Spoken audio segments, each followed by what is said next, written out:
G'day! Welcome to the latest episode of Board Game Feast, where we'll be making a gingerbread dice tower for Wingspan. I've not had a chance to play this game yet, but I'm very excited for the new expansion featuring birds from Oceania and specifically Australia, where I grew up. Since leaving Australia, I've really come to appreciate the enormous diversity of Australia's bird life, so much colour and unique bird calls.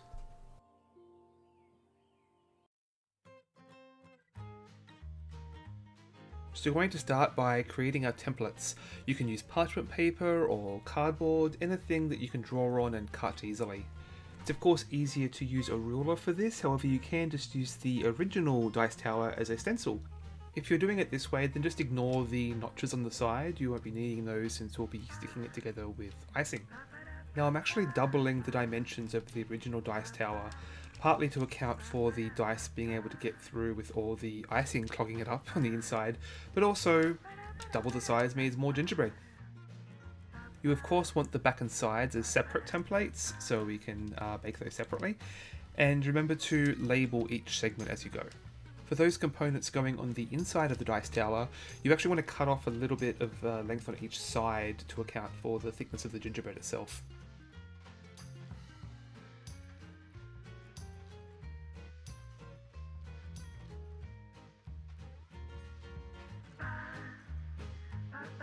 So for this gingerbread, we'll be using the recipe from Baking with Kimjoy.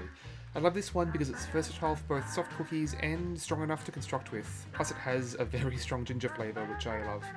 I won't be sharing the exact recipe here because you should buy the book, but you can use any other gingerbread recipe that you have handy. So this is actually a triple batch from the regular recipe. I didn't end up quite needing that much, although I did have a couple of breakages, so it's always handy to have some backup in case you need to bake an extra component or two.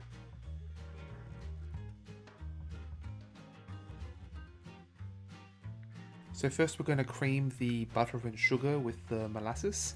You're going to start on a slow speed and then gradually increase to medium, stopping on occasion to scrape down the bottom and sides. And you just want to give this a few minutes until it reaches a nice creamy consistency.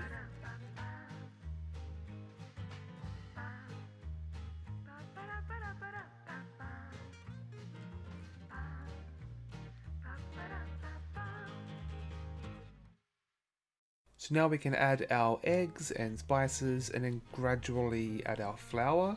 You want to use a splash guard of course, unless you want a snowstorm in your kitchen.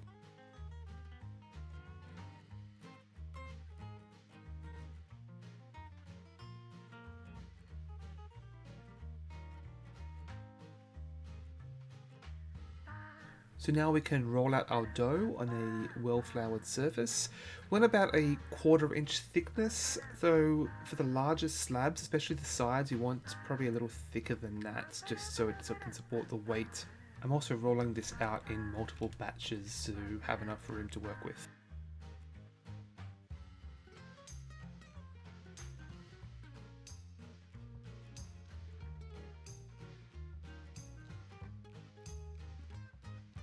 You then want a sharp knife to cut out each of your templates.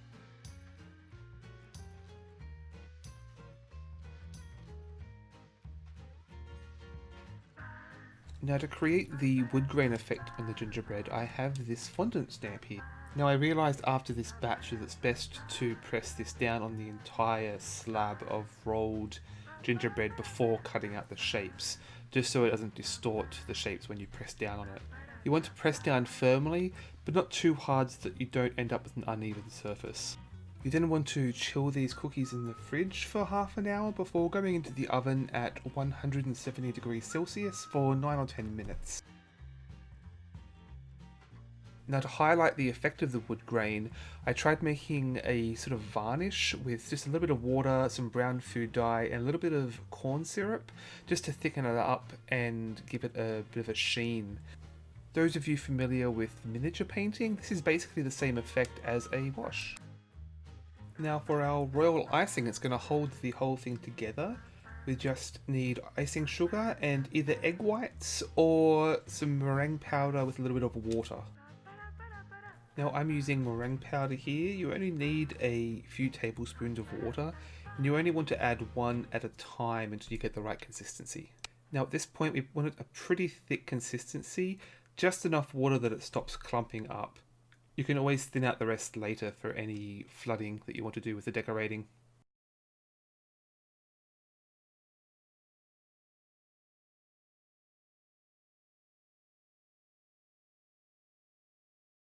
Now we can start putting the whole thing together. We're obviously going to start from the bottom up. Now it can take a whole day for the icing to set completely, so you want to allow yourself plenty of time. And preferably you want to give each section a couple of hours to at least partially set.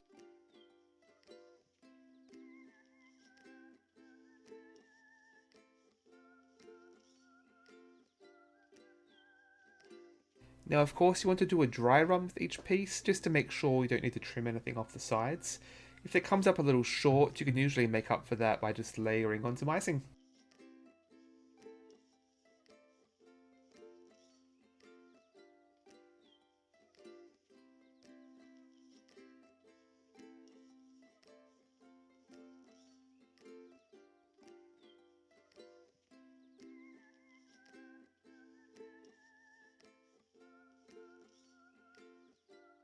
Now here's where I didn't follow my own advice and didn't think to check if the side panels fit correctly in here first. And here's where things got really tricky. Unfortunately my side panels weren't quite thick enough, so cracked a bit. But there's nothing you can't fix with a prodigious amount of icing. You may also have to MacGyver some clever ways to support the sides while you're waiting for them to set. Now, I didn't get much footage from this final stage of construction with my hands covered in icing and all hands on deck just trying to hold it together.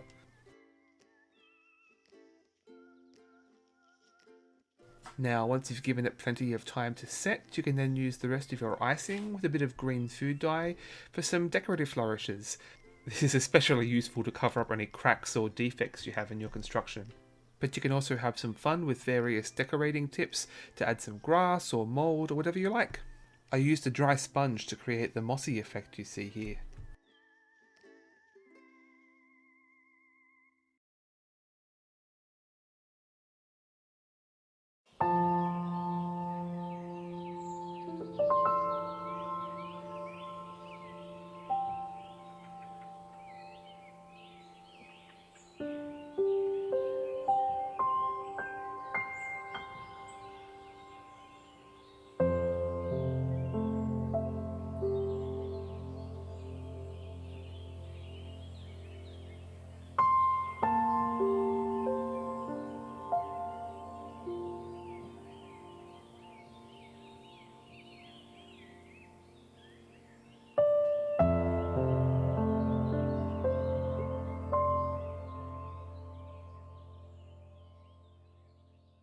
Thanks so much for watching. I'd love to hear your thoughts, comments, feedback in the comments below. And if you have any suggestions for other edible board game creations you'd like to see, I'd love to hear them. As always, don't forget to feed the meeple.